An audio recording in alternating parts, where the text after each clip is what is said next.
Law and order నాకేం కొత్తగా, నేను ముఖ్యమంత్రిగా 14 సంవత్సరాలు ఉన్నా 15 సంవత్సరం ఇది. దీనికంటే చాలా క్రిటికల్ పీరియడ్. ఏదైతే 95లో నేను ముఖ్యమంత్రి అయినప్పుడు హైదరాబాద్ చుట్టుపక్కలనే తీవ్రవాద సమస్య ఉండేది. హైదరాబాద్లో మత విద్వేషాలు, మత కలహాలు ఉండేటివి. రాయలసీమలో ముఠా కక్షలు ఉండేటివి.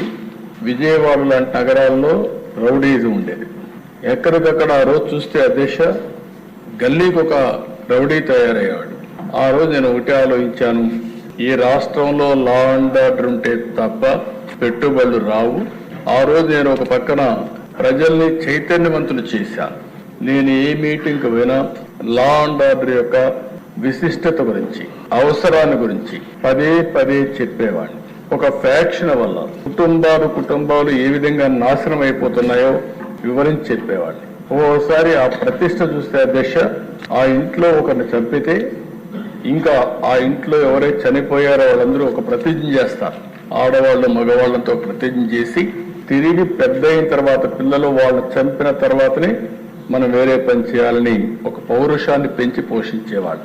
ఆ రోజు కూడా నేను ఒకటే ఆలోచించాను అధ్యక్ష, తన మన ఏ మాత్రం కూడా వివక్షత లేకుండా అందరినీ ఒకటిగా చూడాలనే ఉద్దేశం చూసి ఒకే ఏం పెట్టుకున్నాం.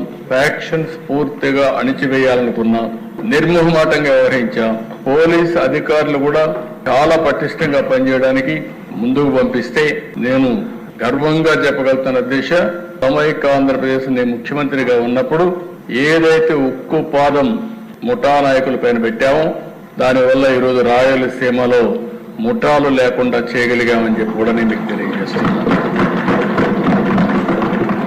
నా ప్రాణానికి ప్రమాదం ఉందని తెలిసిన నేను ఆ రోజు ప్రజల కోసం పనిచేశాను.